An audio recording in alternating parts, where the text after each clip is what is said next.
Welcome to the Heavy Spoilers Show. I'm your host Paul, and in this video we're breaking down. Everyone's been asking what I'm going to be wearing for the season finale, and it's a big one. It's the big one. I've come as Paul, the biggest villain in the show, which we will discuss in this video. But yes, we're here to talk about the ending of another season of Invincible. Episode 8 caps off the insane run for Mark Grayson in the most devastating way. Wrapping things up from the destruction of planet Viltrum in the last episode, it sets us up for even crazier and more terrible things to happen in season 5. As always, this episode makes some major deviations from the comics, but it's still packed with Easter eggs and references to the source material. Throughout this video, we'll be recapping the entry, breaking down all the changes from the comics, and deciding whether or not season 4 sticks to the landing. If you want to catch up on the source material for this episode though, then you'll want to check out issues 77 to 80. That will give you a good starting point if you want to read beyond this as well, and yeah, start off there. As always, we have our shirts at the store below as well, so if you're a fan of the series and want to support us, then please check them out with some big discounts too. Now we begin where we left off last week after Mark realised the Viltrumites were coming to Earth. We start off seeing their arrival with Thragg looking over the planet. Hey, there's my house! We then witness as the Viltrumites come crashing down and start killing everyone. They fly through the city and slaughter everyone in their path. To make matters worse, their arrival causes a tidal wave to hit the city, which in the aftermath wipes out the survivors. Now while we don't see the full extent of their destruction, issue 77 starts off in a similar way with a splash page of the Viltrumites brutally murdering the heroes of Earth, including Adam Eve, who's getting sliced in half by Anissa. There's also a mortal there as well, who once again is getting his head ripped off. Dude cannot just keep that thing on. However, here the attention is solely focused on the civilians. It emphasizes the true threat of the Viltrumites coming to Earth and kind of nicely plays into the ending and what could happen if things go bad. If they do, they'll exterminate everyone, and it's not just the heroes or friends of Invincible. This is a small change, but it's something we've seen the show do time and time again, as it brings much more of a focus to the devastation that results from Invincible trying to save the day. And yeah, I'll never forget that kid's arm getting ripped off in the conquest fight. Speaking of that, this also brings things full circle from how we opened this season. There, the city was being repaired from Mark's fight with Conquest, and we're now seeing it being destroyed once again as the result of Invincible's actions. Thragg also flies towards the camera in a way that Invincible's been shown doing throughout the show, very much making this an outcome of Mark's actions. However, we see it was all a dream, and that Mark is simply imagining it. He's then shaken out of his nightmare by Nolan, who tries to comfort him, saying there's nothing they can really do, and who knows, maybe the Viltrumites aren't even on Earth. Okay, Nolan, maybe Oliver wasn't born yesterday then, or last month, which, to be fair, he kind of was. But Mark knows that's a lot of crap, and they just sit there in silence knowing that Earth is most likely screwed. Tech Jacket also pops in to ask exactly what their plan is, and they both just completely ignore her. Shows not only that they don't give a shit about her opinion, but also that they don't really have a plan. This plays out pretty much exactly the same in the comics, except that Nolan mentions feeling bad about leaving Oliver and is pissed that he now cares about people like a stupid human. The show has obviously been putting a lot more emphasis on Nolan's redemption and accepting his humanity, so I can see why they left that line out, but it's another example of how they kind of glossed over all that stuff in the book. We also see Alan getting a pep talk from Talia as he prepares to step into Thaedus' shoes as the new leader of the coalition. Now he's responsible for like 1 trillion people's lives across the galaxy and basically the fate of the universe, which Talia conveniently reminds him of, but assures him that Thaedus wouldn't have chosen him if he wasn't the right Unopin for the job. Also notice how we can see Thaedus' statue of Atlas still sitting on his desk. This symbolizes the weight that Thaedus once carried now rests on Alan's shoulders. They kind of skip over this in the comics and just cut to Mark waking up with him in the role, like we saw last week. So I'm glad they filled this in. Also, I've just realised the Coalition's logo is a collection of planets, or a coalition if you will. Back in space, Mark and Nolan once more ignore Tech Jacket as she tries to offer up a plan to use her base to search for the Viltrumites. She even says that they're all probably dead and Earth's a shithole anyway, just to see if they even give a reaction. And yeah, they were just completely ignoring her. This is a funny little gag, but it's also a reference to the comics where Invincible and Nolan ignore Tech Jacket after he gives this big speech about staying to help them fight, which is a reoccurring gag in the books, and really only Alan is friends with Tech. I honestly don't even think Mark likes him in the comics, and I don't even think they even talk to each other at all. Besides like that one panel that we talked about in one of our previous episodes in issue 78. There, Mark just says the war is over and then leaves Tech Jacket in the dust. As the crews start approaching Earth, Nolan tries to give everyone a rundown of their plan to find the Viltrumites and report back to Telescria to gather reinforcements. But Invincible isn't about to wait for all that nonsense and just immediately bolts for the planet. There's somewhat of an echo of the entrance of the Viltrumites as well, as we can see as he skims along the water. However, once he's there, he sees that everything is fine. But where's all the destruction and death? What in the Thragg is going on? Also, hold on a second, why does that bus say Curtis Cliff? Oh god. Paul is voiced by Cliff Curtis. Oh shit, he is the baddie! Oh shit! Nah mate, if this was WandaVision, I definitely would have used that to confirm he was indeed the villain, but I think Paul might be alright, but I'm still suspicious. Paul is a Viltrumite spy and this bus confirms it. Not finding hide or mustache hair of any Viltrumites, Invincible then breathes a sigh of relief, thinking maybe he was wrong after all. This happens the same way in the comics, but with one major difference that we'll get into at the end, because it's like the moment of the whole episode. We then see Mark reunite with Debbie, where he starts to fill her in about Oliver almost being killed and blowing up a planet. However, before he can get to the cool part of the last episode, Mark looks back to see Thragg strangling Debbie and ripping her head off. Oh no! He says it's just a small taste of what's in store for him after what he did to the Viltrumites.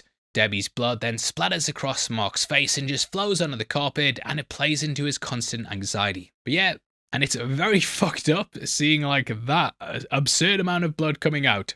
It's just another one of Mark's trauma visions though, and Debbie is completely fine.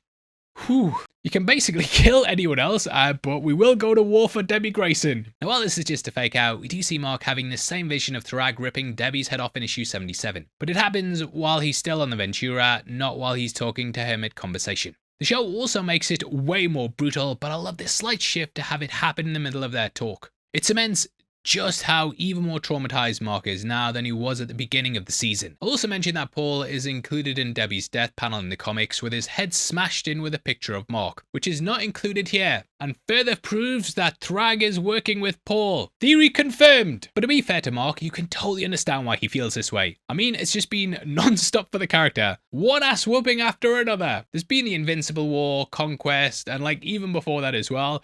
He was constantly getting the shit kicked out of him. I even remember reading the comics at this point and just being blown away by how there's no downtime. Debbie also points out in the comic that Mark has been gone for 10 months, which gives you an idea of how long Mark has probably been torturing himself with seeing everyone he loves dies. Another change I want to point out here as well is that Mark comes back to see Debbie still wearing his costume. Here though, he shows up as himself. It's a slight difference that maybe I might be reading into, but I felt it was a nice touch to show that Mark is really trying to convince himself that everything's okay and he can just go back on with his life and act normal. With Debbie's head still intact, Mark realizes that he needs to go to E, but he tells Debbie that Nolan's also outside if there's anything she wants to say to him. We then see Mark fly off as Nolan hovers over the house, which calls back to how he hovered around in episode 3 when trying to gather the courage to confront Debbie. However, this time Debbie makes the first move and comes out to scold him about Oliver getting hurt. Nolan once again tries apologizing and says he's really trying his best and that it broke his heart to see his son injured. But Debbie says he's an absolute shit and in order to care, he'd have to have a heart, which he doesn't. This kind of sets Nolan off a bit and he super speeds in front of her to block her from going in the house. And mate, I did think, oh fucking hell, is that vision gonna come true? Even though I've read the comics, is he gonna do a Thragg? However, Nolan once again proves he's done with mindless murder and begs her to just stop treating him like she doesn't know him, and that she needs to let him make things right, which I don't know if need was the right word to use there, Nolan. Debbie rightfully says she doesn't need to do anything, but he says that he knows she'll forgive him because she believes that people can change, and that she does know him even if he was hiding parts of himself. We can see this does soften Debbie a bit, in a tiny way, but she still holds strong and says she doesn't care where he goes, but he's not staying there, which I guess is technically not a no, but still not great. This is very similar to the comics though, where Nolan and Debbie pretty much have a conversation just like this, but it's much shorter. There Debbie does let Nolan in the house and they talk about her breaking up with Paul, which the comic shows a couple of pages right before, and again, not included here. We are so damn vindicated on our Paul watch though, it's crazy. Debbie's line of her not needing to do anything though is ripped right from the comic, but it pretty much ends with them reconciling. Debbie even says she wishes things could just go back to how they were before he went insane. It's just another great addition to the show that doesn't let Nolan off as easily as the comics and lets Debbie make the decision. Cecil also shows up during the scene in the comics and starts shooting Nolan, thinking he's come back for Earth. And Omni Man is just like, nice to see you, Cecil. We then see Mark reunite with Eve, who's absolutely shocked he's still alive. But Mark's like, come on baby, don't you know I'm... We also see the title card fully break away into space, and then a bright light regenerates it back to its original white background. This represents a new beginning for Invincible and potentially the Viltrumites after all the characters have gone through. The white uniform of the Viltrumites is now cracked away, and that's gone with the destruction of their planet. Now, Mark's ready to build something new along with the Viltrumites as well, and this title basically works to take us into season 5. After having a spicy reunion, we then see Eve catching Mark up on everything he missed while in space, which include her powers being back and putting Invincible ink on hold while she focuses on going back to school. She also mentions how she's put on a couple of pounds, but Mark plays it smooth and says he just noticed how much he missed her. Mark also admits to Eve that he's not really doing okay, and that if the Viltrumites do decide to come to Earth, there's really nothing they can do to stop them. This is pretty different from the comic, where Mark apologizes to Eve for leaving and talks about how hard it must have been for her. He comes in and sees she's put on a lot of weight and is crying, and it's like a big shocking reveal. And I'm not being nasty there either. But yeah, I got some flashbacks to around the time. I mean, this has always been a controversial thing, and people were even calling her Fatum Eve, and it's just one of those things that people have wondered for a while, like how are they going to handle it in the show in 2026? Obviously, the show's taking things in a more mature direction, rather than it being played as like, I don't know, something to be ashamed of. For the show, I love how we see Mark being more vulnerable here with Eve and giving him a chance to unload some of his grief. Also, love how the show has Eve going back to a more normal life, while when Mark's gone in the comics, she was basically just hanging around waiting for him to get back. In the comics, she not only keeps Invincible ink going with Bulletproof, but also stays at home with her parents just because she doesn't really see a point in leaving without him. Here we see that she's taking the initiative to start up her classes again to continue helping people without her powers, and is staying at home to help her dad after he hurt his back. Again, it gives Eve a bit more of her own character growth that doesn't fully depend on just being Invincible's girlfriend. Mark also doesn't tell her about the Viltrumites coming to Earth in the comics, and only mentions that he was in a coma for a while. Yeah, you left out some pretty big details there, some gut-wrenching details you could say. However, Mark admitting his fears to Eve is another way the show puts Eve and Mark on a lot more equal footing in their relationship.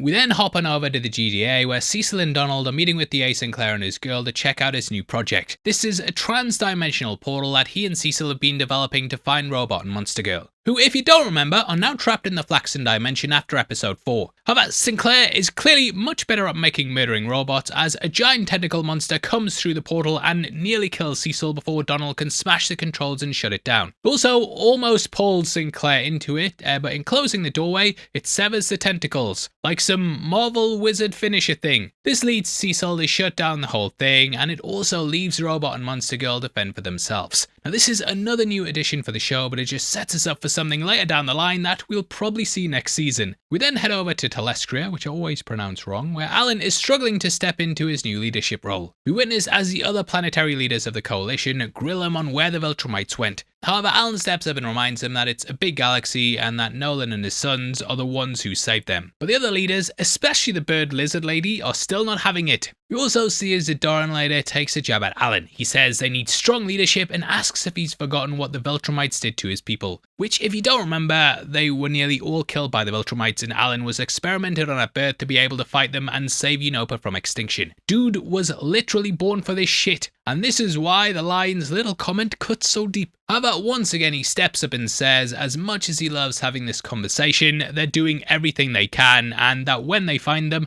he will be the one to decide what happens next, and he then ends the meeting. That is a fucking leader right there. We do get a scene similar to this in the comics, but it happens way later in issue 122. There it's about a different subject, but here it emphasises the immense pressure that Alan's now under in finding the remaining Viltrumites. This also sets us up for some big reveals down the line, which you'll have to tune in to our Season 5 prediction breakdown if you want to hear more about. But I will say, watch the alien lizard bird lady. The way she lays into Alan, you can just tell she's trouble. Back on Earth, Mark then continues trying to return to his normal life, and we catch up with him hanging out with William, Eve and Rick at Upstate University. While telling William and Rick about his adventures in flying through a planet, Mark turns the corner and is met with another PTSD flash. Everyone on campus has been torn apart and he sees Anissa rip William's jaw off his face, much like what happened to his brother. I feel like the PTSDs and the deaths around them are kind of building off the back of the last episode, as we have Debbie's head being pulled off like Thaedus was, and this now being a repeat of what happened with Oliver.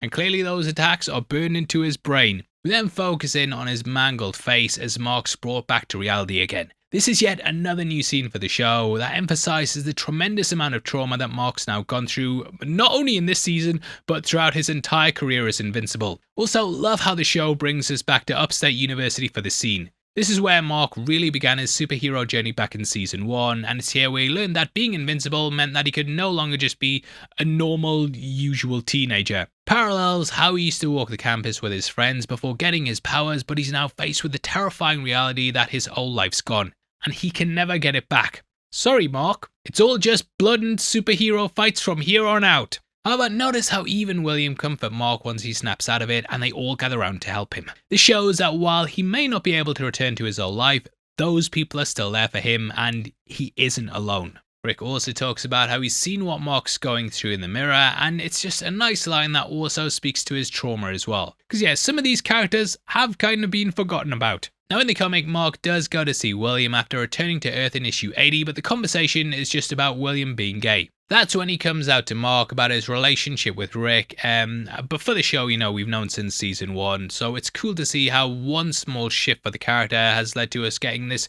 greater moment of perspective for Mark. We then meet back up with Debbie to see how she's processing all of this as she unloads on Viltrumite spy Paul about how Oliver's hurt and she can't be there for him. However, Paul tells her that she should just go to space and see him. Also, I want to clear up, that's not a spoiler, that's my theory, it's not in the comics. He does say though that whether she realises it or not, all this superhero alien stuff is her world now and she needs to embrace it. He also mentions how it's the reason that they didn't work out, confirming that they did break up like in the comics, however this must have happened off screen. Paul is super cool with it though and says he's just glad to be her friend. And mate, I wouldn't want to be dating Omni-Man's bird either. I've seen what the guy does to fucking train cars. It reminds her though that she's just as much a part of these superhero alien space wars as Mark and Oliver. Now I hate Paul, I hate the lad, but I don't disagree, but the way that he says she's part of all of this, just like Mark and Oliver, feels like there could be a double meaning there. Potentially foreshadowing the Viltrumites coming for Debbie and using her to make Mark and Oliver get back in line. Why do you want her to go to space so bad, Paul?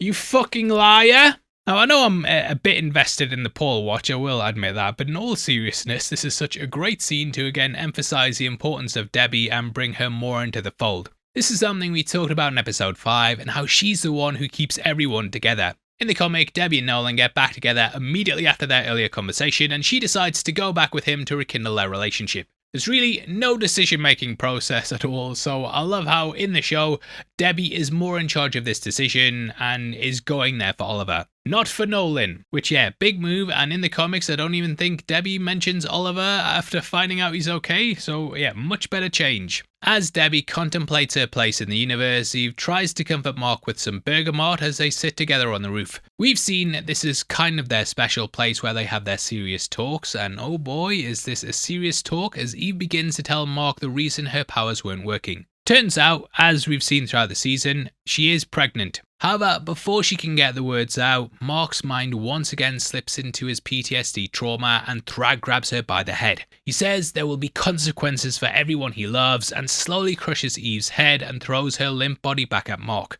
But don't worry bro, she'll be fine. You're just having a crazy PTSD nightmare. You're fine, you might have severe fucking trauma and have to go to therapy, but you're doing great. We then see as Eve snaps him out of it and she reveals to Mark that she had an abortion while he was gone. She explains how alone she felt and that she couldn't handle it all on her own and that she had to make a decision. It's obviously a big thing, and I remember even when I read it in the books, it was still a major talking point. The debate over this kind of stuff still rages on today, and I think it adds a lot of depth to the characters. It also talks about their relationship and the cost that their lives have brought to their lives. However, Mark steps up and proves their love's really eternal and tells her he loves her. He holds her and then apologizes for not being there, but clearly realizes that he needs to stick around more. Now, this happens pretty much the exact same way in the comic, with a lot of the dialogue ripped right from the page. However, there it happens a bit later after they have dinner with Immortal and Duplicate during issue 79. The scene in the comic also takes place outside of Immortal and Duplicate's house, so I love how they brought even Invincible back to their special spot here to make this heavy conversation a lot more personal. I also have to shout out Jillian Jacobs, who voices Eve, for her performance during this moment as Eve struggles to get the words out in order to tell Mark. In the comics, she just kind of comes out with it, but this little subtle addition just makes Eve's reaction feel genuine and even more heartbreaking. It's a really traumatic moment for both characters and obviously a very touchy subject, but I think that they handled it really well. Like the comic, it emphasizes how strong even Mark's love is, but it's also another example of the consequences that come from Mark being invincible. We then see Omni-Man standing over the crater he left Mark's body in during their fight in Season 1. He replays the scene in his head of all the terrible things he said and did to Mark, including the iconic Think Mark that has now become a meme. However, his trip down memory lane is quickly interrupted by Cecil and the Two-Face for the first time since Nolan left Earth. Reasonably suspicious about Omni-Man's return, Nolan tries to assure him he doesn't need to be afraid. But Cecil says, correctly, "I will never not be afraid of you." Forgetting Cecil on his previous apology to her, Nolan says that he's sorry for what he did, and Cecil recognizes that the fact that Nolan is even apologizing at all does show he's changed. He doesn't forgive him yet, but we can see that he's trying at least. Plus, Cecil would love to have Nolan in his back pocket just in case, so he probably doesn't want to tell him to fuck off. Nolan then tells Cecil that they won the war but are missing a couple of Viltrumites, and Cecil basically calls him an idiot. He says they didn't win shit and now they have a crew of super Nazis who have Earth as their #1 target. Fucking Cecil, man, always seeing the bigger picture. He is 100% right as well, and Cecil continues pointing out the stupidity of Nolan and the Coalition's plan to protect Earth, but Nolan offers to stay as an extra deterrent. This is a way to make up for his past mistakes, but Cecil tells him Earth isn't his damn therapy couch. And if the Viltrumites do come, he better have his ass ready. He then tells him to get the fuck off his planet. Whoo, damn Cecil. Give him hell. Like, I can't imagine the PR you'd have to run to say why the government is now cool with Omni-Man, and I think Cecil is just rightly like, fuck off. Cecil also hits him with another devastating blow after Nolan says he almost died trying to stop the Viltrumites. He says that's a great start and he just needs to die 2,341 more times and then they can talk. This references all the lives that were lost during his attack in Season 1, which is very, very brutal. But again, I love how Nolan's constantly being reminded of his past. It mirrors how his apologies to both Debbie and Art also went terribly, and again shows that when he's faced with something he just can't punch his way out of, the words actually hurt him more. We see this perfectly represented by the look on Nolan's face as Cecil leaves. Now, as I mentioned before, in the comics, Cecil and Nolan's reunion happens when he's still at Debbie's and Cecil just pops in through a portal. And Omni-Man's like, oh hey man. We then see him pop up in issue 79 and Cecil just immediately brings Omni-Man back into the fold. He walks him through the GDA as everyone stares and says it's probably a good idea to keep a low profile while they're there. Absolutely zero conflict between the two. And that's basically all that we see of them together. We then see Mark and Eve having another tough conversation as Mark fully breaks down over everything that's happened. He's torn about how he wasn't there for Eve and just made things 10 times worse in space by giving the Viltrumites nothing left to fight for. He says that he's terrified because he knows that he will eventually have to leave Eve again to fight the Viltrumites whether they come to Earth or not. And damn, Thragg really messed him up. However, Eve holds him together. She tells him that she knows the risks but is willing to take on all of it to be with Mark and that they can do it together, even if they're apart. And this show really knows how to hit you in the feels. We do get a similar scene to this in the comics, but Mark's meltdown is about a different event that happens later on and Eve doesn't really have much to say. The scene here is a lot different, but such a great moment to show us just how strong Mark and Eve's relationship is. Both of them are there to pick each other up and face whatever comes their way. I also love how we get to see Mark have this full meltdown that's been building all season and be so vulnerable with Eve. Forces her to take charge and stop Mark from spiraling. Things play out a bit differently in the comics as far as the timeline of the events of the episode, which we will get into in just a minute, but Mark is pretty much fine after returning to Earth. He's a little freaked out on his way there, but pretty much just goes back to business as usual once he's arrived. Similar to Nolan in the show, Mark is constantly reminded of his failures and haunted by the impending consequences. This forces him to really sit and process how him trying to do the right thing affects everyone else. After their tender moment together, Nolan shows up to tell Mark the venture is ready and that he's heading back to Telestria to be with Oliver. However, Debbie then shows up and decides she's going with Nolan too to make sure Oliver's okay. Nolan then awkwardly asks about Paul, who's a fucking Viltrumite spy, and Debbie says they broke up months ago, but that he's a great man. What? She even mentions that he's offered his help and for Mark to call him if there's anything wrong with the house. At this point, do I even have to say it? Also, I love the little moment here when Debbie tells Mark she would do the same for him and that Oliver's no different. Because again, in the comics, she doesn't really mention Oliver or show too much concern for him. She does mention wanting to see him, but more excited about exploring space with Nolan. So it's nice to see the show make a proper point to show that Debbie loves him just as much as Mark. And he isn't just some alien baby that got lumped with her. As I mentioned before in the comics, Debbie and Nolan just get back together after Nolan returns to Earth, so this scene is a lot more cheerful there, and they just leave immediately. In the show, Nolan says the ship can't land, and thus the pair have to touch each other, and have a moment flying together.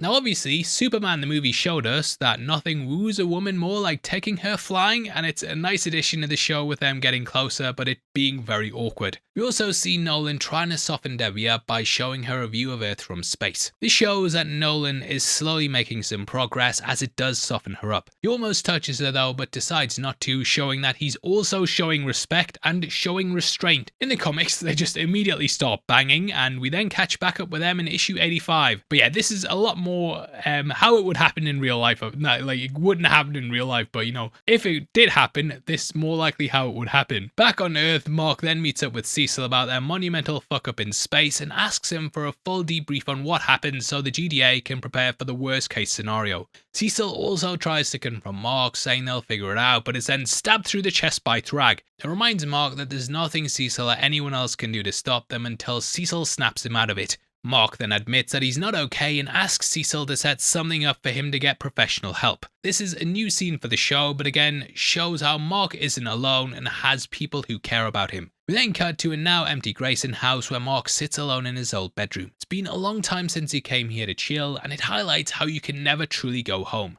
He's trying to process everything that's going on, and this is his first real moment on his own in quite a while. Quickly, I also want to go through a couple of the posters that we see on the wall. As we know, yeah, he's got a Saiyan's dog poster, which he has had ever since season 1. There's also a poster for one of Nolan's novels called Hate Tribes on the Planet Wreck. Beyond that, there's a poster for a rockster named Rox Lobster, and there's something called Ultra Skull, which is a reach but does look like how Thragg looked when his face turned into a skull after Mark punched him. We have talked in the past how the cover was also clearly a Viltrumite guy, and maybe, you know, the skull doing that thing was something Mark was afraid of as a kid, and then saw that projected onto the Grand Regent Thragg when it became his greatest fear. Does that make sense? Granddaddy Thragg. However, as we see, like always, Mark isn't truly alone, as Eve is there again to comfort him. She suggests he goes flying without a destination or looking for bad guys, but just goes to clear his head. We then follow Mark as he flies across the Earth and past some of his old battle sites, including the cliff his dad beat him at.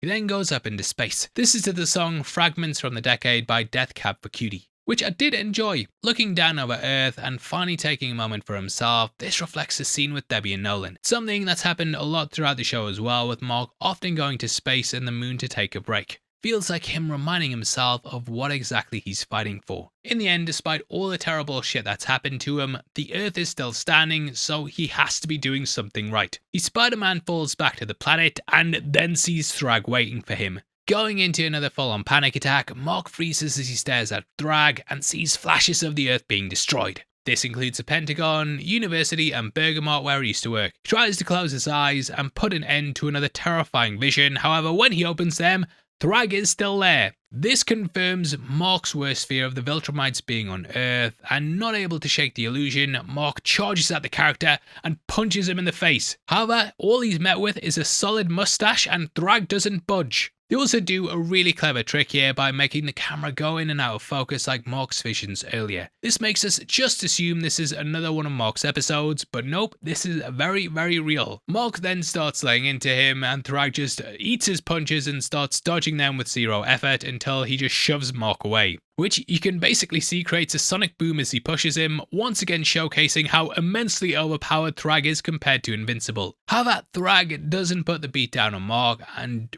just tells him to stop, says that he's done nothing to his planet. Yet, at least. However, he will start murdering if Mark doesn't stop being rational. Thragg then goes into supervillain monologue about how he was made Grand Regent to lead his people back from extinction, and he gives us our current Viltrumite count at 37 after the war. 37! Which would mean they lost about like 2 or 3 people, which is insane to think about given all the insanity that we've seen so far. Despite their dwindling numbers, Thragg assures that it's still more than enough to rip Earth a new asshole and pay us back for what he and Nolan did to planet Viltrum. However, Thragg instead gives Mark an ultimatum and basically says the Viltrumites will now make Earth their new home. They'll hide among the humans while they regain their numbers, and we see multiple Viltrumites have already embedded themselves into new lives on Earth. Krieg already has a girlfriend and you're still single, mate. We also see Lucan and Anissa in moments that are pulled straight from the comics, including Anissa getting wolf whistled by some guys. Rip their fucking heads off. Both seem to have taken up desk jobs, but it makes me wonder how they chose their new identities. Anissa especially clearly seems annoyed. Like, why does Krieg get to be a cool ass biker but Lucan has to wear a suit and work in an office? Why does Anissa have to hold back? Oh yeah, because she's trying to blend in. This is also a scene ripped straight from the comics where we see all the Viltrumites in their new identities. He promises that no one will even know they're there, and Thragg points to Mark as proof that Earth can be the salvation they've been looking for.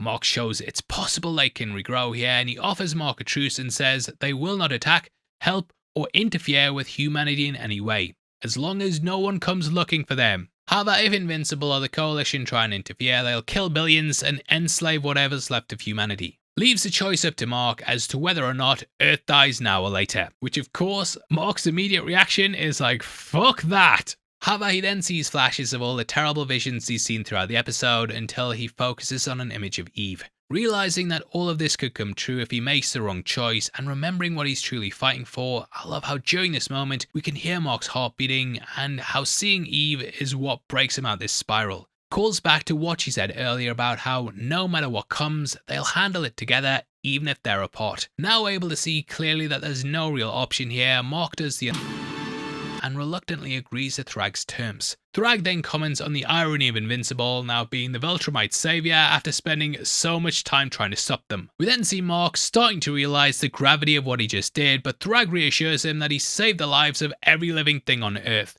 He then flies off and says Mark will not see him again. Really quickly as well, I want to point out how Thragg actually seems kind of sad when he says Mark will not hear from him again. Like, he actually cares about Mark and still hopes they'll be friends one day. It's a really interesting and genuine reaction from Thragg here though, that I think showcases how deeply committed he is to the Viltrumites and why he let Mark and Nolan live last week. Thragg genuinely believes what he's doing is right and that all the Viltrumites will one day come together to reclaim their power over the universe. He thinks that Mark and Nolan just don't see it yet because they've been infected by Earth's weakness. It's almost as if he pities us and is just keeping the characters alive until they eventually realize the truth like he did after Arkle's death. Now, I'll try and make this quick, but before we wrap up the episode and get to the end credits scene, this moment plays out very similarly in the comics, but with a few major differences. The first is that this proposal with Thragg happens immediately upon Nolan and Mark arriving on Earth, with everything we've seen in the show before this happening in the following issues after Mark's already agreed to Thragg's terms. I love how they flip this though to put the reveal at the end, having this whole episode build towards this moment and Mark's eventual decision for the fate of Earth. Another change is that Mark is forced to make this decision alone, whereas in the comics, Nolan's right there with him. While much of the dialogue between Mark and Thragg's the same, simply not having Nolan there forces Mark to choose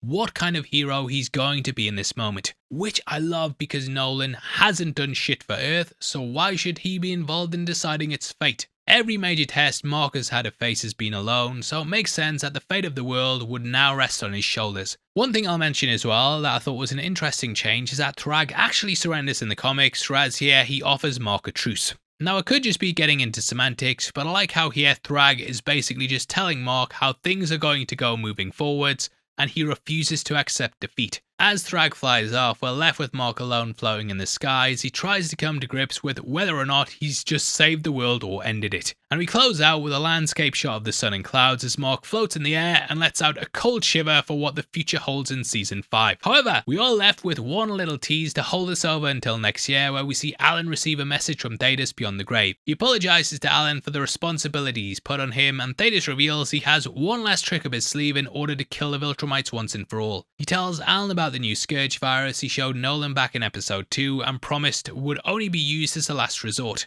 However, what Thaedus didn't tell Nolan was that this newly perfected strain of the virus would also affect those with similar genetics to Viltrumites, aka humans. Oh no, not me! Thaedus then ends his message telling Alan that every last Viltrumite must die for the good of all living beings, no matter the cost, leaves Alan in the same position as Mark with the fate of the universe in his hands. This reveal happens pretty much the same way in the comics at the end of issue 78, but Thaedus doesn't mention that the virus is strong enough to kill humans, which isn't revealed until issue 85, but having Alan know this information ahead of time makes this reveal much more terrifying and adds to the weight of what Thaedus has just laid on him. And damn, Thaedus can't even die without being a dickhead. But this explains why he was such a dick back on the ship and just fills in a lot of things about his character, because yeah, he clearly knew this was the case. Now, unlike the other seasons, we don't end with a big tease of minor characters coming back next time, but I love the way this plays out instead. Nicely reflects the choice with Mark and plays way better than just having a montage of villains. Like, there's massive stakes here. But that brings us to the end of Invincible Season 4, and whoa, what a way to leave us on the edge of our seats. I did say last week that I originally was surprised they didn't end the season with Mark realizing the Viltrumites were on Earth, and now I see why. To me, this was a perfect way to close the season. They weren't trying to outdo what they did in episode 7 because that would just be insane, but instead let us sit with the aftermath of it.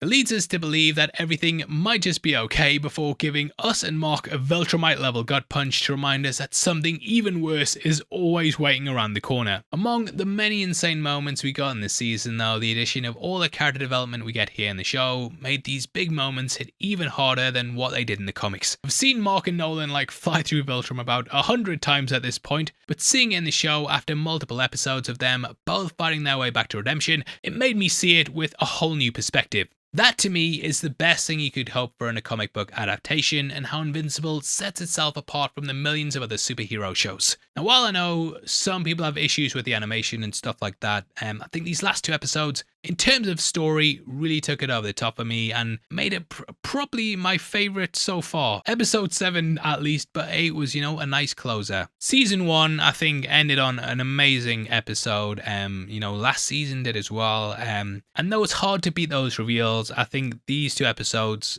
as a final arc work really well. Also, it's insane that we've already reached the end of another Invincible season, but I think, yeah, they've absolutely nailed it again, and I can't see what other terrible things they have in store for Mark next. If you also can't wait and want to find out what happens as well, then be sure to subscribe and stay tuned for our breakdown of what we think we'll see in Season 5, which will be dropping on the channel very, very soon. And if I can brag a bit or thrag a bit, if you checked out our prediction for Season 4 last year, we fucking nailed it. So we've got a pretty good idea of how things are about to go down if you really can't wait for next season. Or if you're like me and you watch the stuff and then forget about it by the time it comes around. But I want to say thank you for all your support over this season. It really has meant a lot to me. The views have been insane. The comments have been incredible. You've just made it such a joy to cover, and having the audience we do, I genuinely feel so lucky that you guys are here to support the channel and watch me talk about comics and Invincible because it's just something I love, and I'm getting a bit teary-eyed, but I just want to say thank you. Huge shout outs to our Invincible expert researcher TJ for all his work on the season as well, and he's been an absolute gem throughout. But yeah, it's been such a fun time analysing these episodes with him, and give him a follow, or better yet, just subscribe to our channel on his behalf. As always though, I'd love to hear your thoughts below, and if you want to follow us on Instagram and keep up to date with what we're doing, then make sure that you check us out at Heavy Spoilers. Did you know as well that members of the channel also get early access to videos like this every single week, and if you click the join button for just 99 cents a month, you'll get a breakdown a week before anyone else. If you want to see what else we're covering, we're also going through The Boys, and of course we'll be covering that for the rest of the season. If not though, huge thank you for sitting through this video. I've been your host Paul, you've been the best, and I'll see you next time. Take care, peace.